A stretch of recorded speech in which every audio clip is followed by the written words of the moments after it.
കുട്ടികളുടെ നന്മ ഉദ്ദേശിച്ചാണ് പുറമേ നിന്നൊരു കോച്ചിന് ഇങ്ങോട്ട് വിളിച്ചു വരുത്തിയത്. അതിങ്ങനെയൊക്കെ ആയിത്തീരുമെന്ന്. ആ പറയൂ കുട്ടി, വാട്ട് ഹാപ്പൻ? Tell me. എന്തുണ്ടെങ്കിലും അത് തുറന്നു പറയാൻ വേണ്ടിയിട്ടാണ് അയാൾ ഒഴിവാക്കിയിട്ട് കുട്ടിയെ തനിയെ വിളിപ്പിച്ചത്. എനിക്കൊരു പരാതിയില്ല. മിസ്ബിഹേവ് ചെയ്തത്, തെറ്റ് ചെയ്തത് ഞാനാ. You mean you don't have any complaints against mister Johnson? Absolutely no.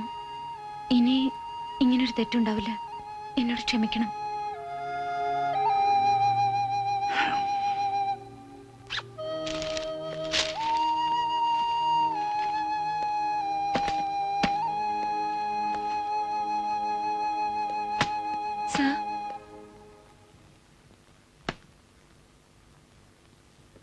സന്തോഷായില്ലേ?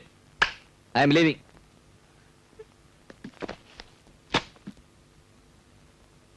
മനസ്സിലായില്ലേ? ഇനി ഒരിക്കലും ഈ ക്യാമ്പസിനകത്ത് കാലുകുത്താൻ ഇടവരരുതേ എന്ന പ്രാർത്ഥനയുമായിട്ട് സ്ഥലം വിടുകയാണെന്ന്.